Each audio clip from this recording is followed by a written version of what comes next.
Hi guys, welcome back to another episode of the Move Me Back series. My name is Della, also known as Natural Ghana Girl, and today I have with me Chef Maame. Hello. Hi everyone. Hello. So I'm really happy to be interviewing you today. Thank you. I'm gonna get very into your business.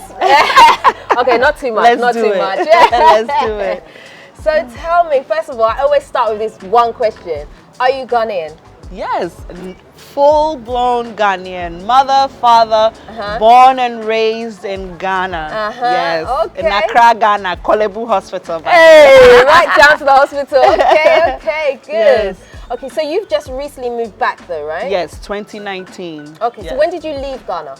So I left Ghana in 96. I moved to the US in 96. Schooled there. I schooled in Ghana a little bit as well, but schooled in the US. And I used to come to Ghana every now and then, but then I finally decided, why not, right? Okay. If I'm ever gonna have my dream restaurant, why not do it, you know, where I'm from originally. Yeah. So what kind of gave you the motivation to say, okay, you know, now's the time, I'm gonna go back to Ghana now? You know, I think it was more so it's like, get over it. I've procrastinated. So actually, oh, so it was in the plans for you to come back? Yes, because in 2013, I actually decided to come to Ghana for the first time after 17 years in the US. That's a long time. Yes. So 2013, you know, I said, I want to go to Ghana. I want to go live in Ghana. I want to go work in Ghana. So I started putting out my resumes to all the restaurants and hotels in Ghana. And to be like surprised, I had so many responses. Oh, you did? Okay. And I looked at the first response, and it was from Villa Monticello, one of the top hotels in Ghana. And I was like, oh man, I'm doing this. So they actually brought me and a friend of mine to Ghana to work. They flew you over? Yes, they flew me over, myself and an assistant. They flew us over. We stayed at the hotel, and we actually took over the hotel for 2 weeks. Only 2 weeks? Yes, we did we only took over for Easter. Right. So it was more so like to try to get my feet wet, to see, you know, how it's gonna be. It was a great place to be, you know, great things we were doing, but I felt like, you know, when I went back to the US, I felt like it wasn't the right time, right? But it was still in my head. And I always remember the owner said, I know you're gonna come back and do your own thing. And that always played in my head. And I said, you know, why not? 2019, it's been 6 years since you went to Ghana and said you want to move to Ghana. This is the time, you know. And I was really glad when I felt like financially I'm now ready to do it. And, you know, let's make it happen. So did you feel, because a lot of people I've interviewed say that they felt a calling to come back to Ghana. Did you feel that? Yeah, I feel like for some reason I kept on feeling like this is the year. This is the year. You gotta do it. This is the year. Because after 2013, I was coming to Ghana every year for 2 months, just looking around, visiting, trying out different foods and stuff like that. So I felt like, why not? This is the time. You know, and there was some type of push, and it just so happened it was part of the year of return and everything, you know. So it tied in with all of that. It tied in and everything. So you're married, right? Yes. And you have children? Yes, I have 2 daughters. Okay, and how did they feel about moving here? How was that? Because this must be new for them. My baby is only 1, so she actually came along after the move. She was she was a COVID baby. Hey. Another COVID baby. Was a COVID baby. If I couldn't cook. There were a few COVID bababies around. I wasn't able to cook during COVID, so I used my time for something else. I see. You're busy. Bring a human into the world.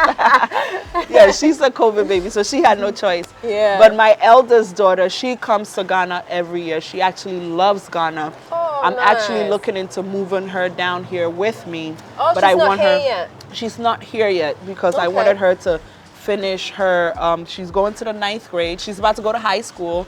So now I actually wanted her to finish, you know, with the group of people that she has. And she's in a really good school. So I really wanted her to just finish with her friends before I move her. And my parents are there and she loves being around them, you know, so it's working out great. I must say that's quite unusual because what I've noticed is that children, when they get to a particular age, they kind of don't want to do anything else because they've established their friendships and stuff like that. Right.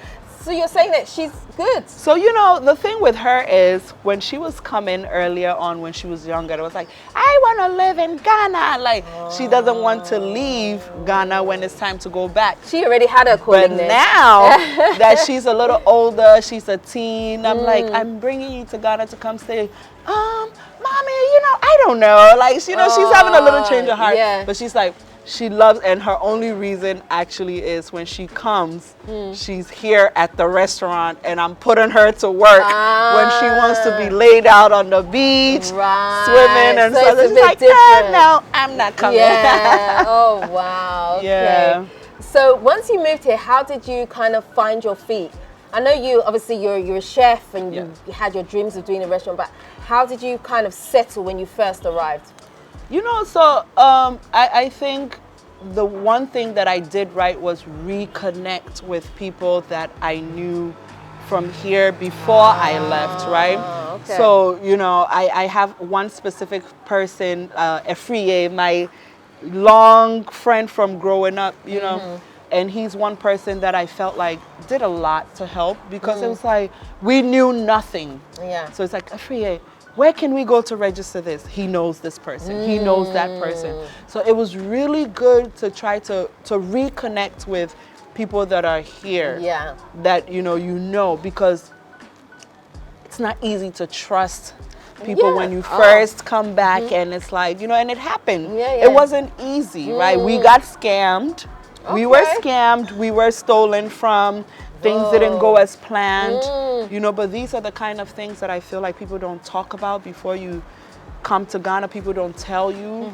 So if any advice I would give anyone who's coming to Ghana here, you gotta try and connect with people, whether you know people from before or, you know, if you know others that know others, you have to know some people and just really try to listen and pay attention and go to different, whatever business you're starting, go to those businesses and see what's happening there. Talk to the owners, find out, you know, things. So I'm going to touch on this whole, you said you were scammed, because I think that's kind of a little bit juicy, right, guys? So first of all, before we quite get there, okay, so you're a chef and you've come over here. So I kind of met you through a friend. And she was like, you need to meet Maame because Maame was on a particular TV show and you did amazingly, you won and you kind of have your accolades from there. And so you decided to come to Ghana and set up your restaurant. So tell me about the process of actually setting up your restaurant. What was that like for you? Well, you know, so I think the biggest, I had a vision of what I wanted to do, right? I've always had a vision of having a restaurant where my chefs will come out and pick herbs while the guests are looking at them and, you know, that kind of thing. So that was very important to me in finding a location, right? We were being taken around, you'll see a rooftop, oh, this is beautiful, that's beautiful. But I kept in my head the vision that I had, right? So when I saw this place, I was like, this is it. This is it, right? So picking the right place was very important to me. And the right place is not just how the place looks, it's the location. Ghanaians are very serious about their location. And even this, sometimes I find it difficult for people, right? I'm in East Legon, right? The traffic to get in and out of East Legon, it's not easy, right? So I hear a lot of people say, I love your restaurant, but you're so far away. But I'm like, no, you're so far away. You know, you're saying I'm far, I'm saying you're far. But, you know, so location means a lot, and it meant a lot to me to come to East Legon. And then when we came to East Legon, we realized that there are not many restaurants, or there are not any restaurants doing what we're doing. So that also made a difference for me, right? And then I started to think about staff, right?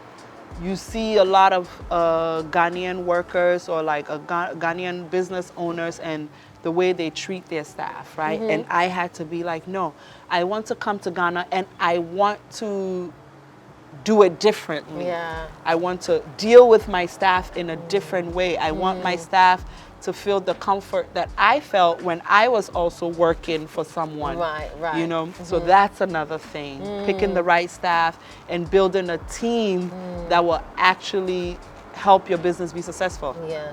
That's not easy at all in Ghana here. So tell me some of the actual struggles, because I feel like sometimes people skim over things. Like, I want to get into the real of what it was like for you on the ground here to set up a business, because although you have some connection to Ghana, you're coming back here after a number of years to do something you haven't done before. So tell me about the nitty-gritty of what it was like. Yes. Let's be real. Let's have an honest conversation, right? Tell me what it was like. It was not easy at all, you know. First, you start with a budget and you think this budget is going to be everything. Yeah. Then you come to Ghana and you're like, oh, things are a lot more expensive than I expected. Yeah. I can't get everything that I actually want, so now I have to ship stuff. That's part of the thing. Right. Shipping stuff to bring in. Then you're facing issues at the port, right? These are all issues, little issues that you face at the port. Then you have construction, okay? My painter is supposed to be here to paint today. Haven't heard from him. It's been 3 days. What do I do now? You know, I mentioned before, I had to take police to my furniture guy to get my furniture on time, you know. I think I'm not knocking, you know, Ghana and everything. I love Ghana. This is my country. I'm very happy with my business. I'm happy with where it's at. I'm okay with the struggles that I went through because it taught me a lot, and now I can teach someone.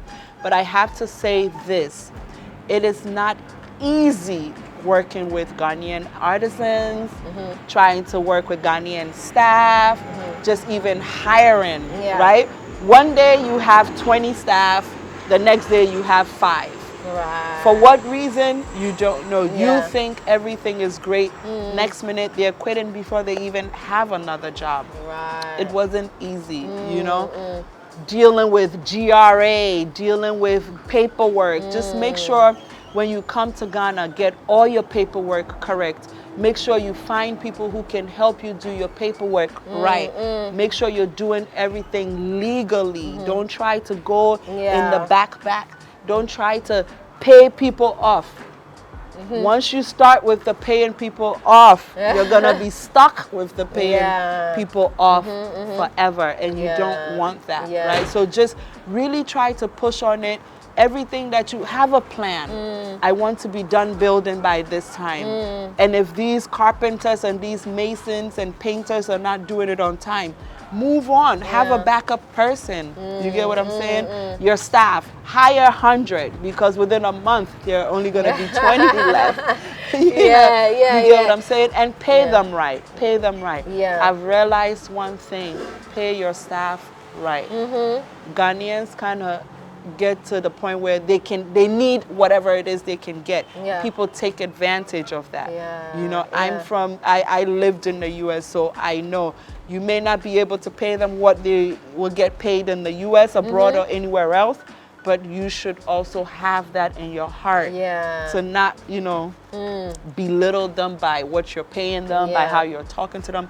Trust me, and if you do these things, your staff will be loyal to you. You get what I'm saying? Some people, I was being called names. Oh, you're stupid. Why are you treating your staff like this? No, they're used to the, hey, you have to be aggressive with them and this and that. And I'm like, no, they're human just like me. We're a family. Anybody that works here, I want them to feel like you're part of a family. When you feel like you're part of a family, when you feel like this is yours as well, you treat it right. Even when I'm not here. I'm able to leave for months. I left to the US for 7 months to go have a baby. Wow. Never did I have, the business was amazing. Our ratings were great. Never did I have a complaint. Wow. And that's my really chef good. started as a server.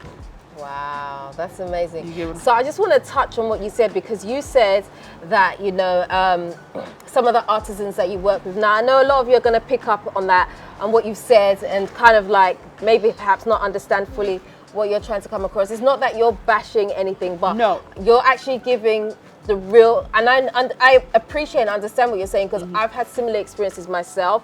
I mean, it can happen anywhere where, you know, you turn over staff quite a lot until you get the right person, and sometimes that's just how it is here. So it's not that you're trying to bash, you're just trying to give a clear picture of what it was like for you. This was your experience, right? No, it's definitely not a bashing at all. So this is the thing. So I came to Ghana with the mentality of Ghana made, Ghana everything, which is great. This which is how it should be, right? So when I touch on these artisans, this is what I mean. So I ordered my furniture in August. I was told my furniture will be available in October. I paid more than 50%. I mean, and if some people who follow me on Instagram will notice, I mean, I was promoting this person. I used to go there and shoot videos of the work step by step. So many people were like, oh my God, I can't wait to come to Ghana. So you introduced me to this person. October comes, nothing. November comes, nothing. We're 2 months now past pickup time. I told you I'm planning on opening my restaurant December 20th. December 19th, you tell me I can't have my furniture until January. Wow. You get what I'm saying? So it kind of throws you off, yes, right? it threw me off a little bit, but it also made me feel like, okay, maybe you should have researched a little bit more on this person. Maybe you shouldn't come in with that banging on your chest with the Ghana made, so immediately you're ready to support the first person who approaches you about being able to do something for you. All I'm saying is do a little bit more research, look into it a little bit more. Really try to, don't pay everything up front like I did, by the way. You get what I'm saying? That's all I'm saying. And the staff, you can guide your staff to, you know, let them understand. You know, sometimes I ask them, why would you quit when you don't have another job yet? You get what I'm saying? Yeah. And that's the thing, but they don't see it like that. So I'm not bashing anyone in Ghana here. I love being here. And so far, I feel like things are going. You set up a business. Yes, and things are going as planned. I just want to touch on these things that just be very careful, do your research, talk to people, and, you know, take your time. It's exciting, but take your time. Yeah, absolutely. Yes. So, but it all came together because you have this amazing restaurant. Yes. So what was this a house and you converted it into a restaurant? This was a 3-story house and I converted it into a restaurant. Wow. So you're renting it? Yes, so we're renting. So also, I think the idea behind that is, you know, some people come here and they're like, oh, she turned a living room into a restaurant dining room, right? And the idea behind that, which I've always had, was I'm dining at the chef's house. Oh, okay. Right? Okay. So it's not just like you're coming to a restaurant. You're dining. It's almost like my house. Yeah. And you're coming to dine. Right. Similar to the James Beard house. Right. So at some point, this will be the Maame house. Hey. Even if I'm not around, chefs can come in and cook. Chefs can come in and do whatever, presentations. People can come in and eat. I want this place, after I'm not here, to be a historical place. I wanted the garden. I did the garden. We have grapes growing. Do you? I didn't see any grapes. This entire place is covered with grapes. All those, like literally, you can pick them and eat them. Oh yeah, it's full. It's ripe. We can take a look when you're ready. Okay. All this covering is grapes. It's coming now, and the goal is for it to cover the entire so you can grow pergola. Grapes here? So. Listen, Chef Maame has grown grapes in Ghana, guys. And actually, it's something that I'm really looking into to see how far I can take it. Who knows? Maybe we will have a vineyard in Ghana. Hey, copyright, okay?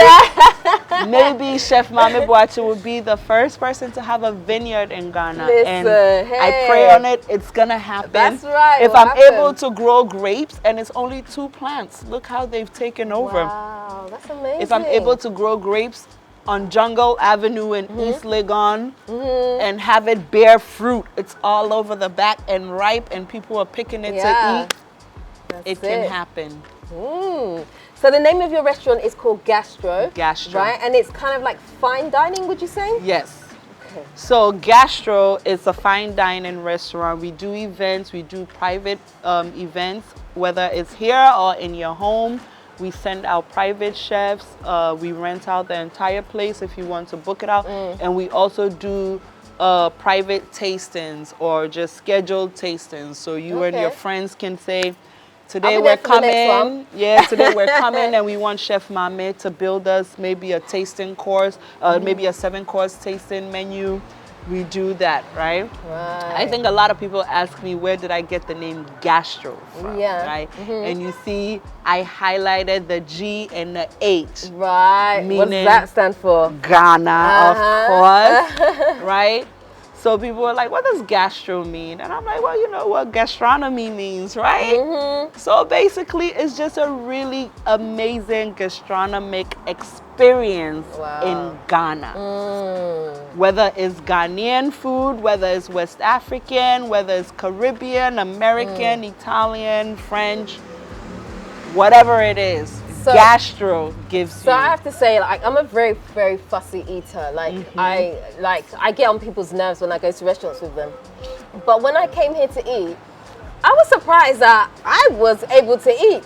I was able to eat pretty much everything that was brought to me. Yes. And that's pretty unusual. So I like your kind of twist on food. So for example, you have the Kosiane Meko. There you go. I can't say it, so thank God you butted in and said that before me. The Kosiane Meko, yes. This is a typical Ghana street food. The ladies carry it around, they crack it for you, put the pepper in it. And I'm like, it cannot be the normal at Gastro. We're at Gastro, it has to be different, right? So I'm like, why not add color? But I'm also a chef that likes to keep a lot of things natural. I don't like to use artificial stuff. I try to keep it very minimal. Yeah. So I was like, how can I get this to color, right? So we came up with using our natural coloring. I'm not going to tell you what it is, but it's our natural coloring. So if you're ever wondering if it's food color that we use, no, it's not. It's natural, healthy coloring that we use. But what we try to do at Gastro is, like, my goal is to make my menu very versatile, right? I don't want people to box me in that, why don't you just do Ghanaian food? Because you get that a lot. You're a Ghanaian chef. Represent your culture, I do that. I do that in the US, I do that everywhere. When I went on Chopped, I represented Ghana. But I've always said, if I ever have a restaurant in Ghana, I want to showcase to the whole world that even if you're in Ghana, you can get meals that you can get abroad, that you can get anywhere in this world. So our menu is to please everyone. Amazing vegan options, amazing vegetarian options. Yes. Meat lovers, we got you. Seafood lovers, we got you. The local food lovers, we got you with a lovely twist, but the flavors are still the same. So I like this as well, because this looks like chicken, but it's not chicken. It's not chicken, it's cauliflower. It's cauliflower, guys. I'm eating cauliflower. Yes, but you would think you're eating chicken. I know, but it's really, really good. It's really nice. So tell me, just before we start to wrap up, tell me about some of the most amazing things that's happened to you since you've moved back to Ghana. Well, my lovely baby, of course, but ever since I've been in Ghana, you know, I feel like, not directly to me, but I feel because to others, it makes me feel good. I've been able to impact a lot of my staff. Some of my staff have moved on to other things which we helped them do. And, you know, I'm very happy with having Gastro and having people loving it. This is a destination spot for people. But I think the most important part to me is I'm able to impact my staff and people. My chef started as a server, knew nothing about cauliflower buffalo or mashed potatoes. But now she's the top chef in Ghana here. I barely go in the kitchen. She kicks me out of the kitchen. Wow. So that impact alone means a lot to me. Change someone's life, It means a lot to me. And that was my goal. To not just come and be a chef and own a restaurant, but to also teach. I run my kitchen like a culinary school, not like a chef, boom, boom, boom. I run it like a culinary school. So would you teach people, like, do like courses where you teach people. Yes. I'm coming. I'm coming. I'm bored of eating rice and stew. I need to fancy it up like this. So I'll be there. I love it. So people can find you in East Legon. Yes. Gastro, very easy. Gastro.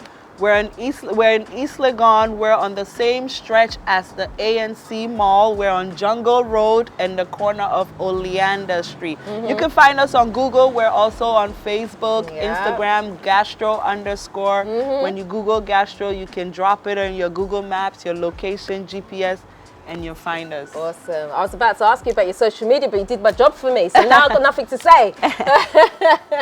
But thank you so much for talking to me, Darren. I appreciate it. You've given us some good insight into the business aspect of trying to set up here and, you know, get things done. So I appreciate that very much for your honesty, because that's not easy to do on camera. So you've been very honest. I appreciate it so much. Thank you. But guys, if you haven't already subscribed to this channel, I would love it so much if you'd do me a favor and just hit the subscribe button and the notification bell. Don't forget to also like, comment and share this video for me. Until next time, I am out.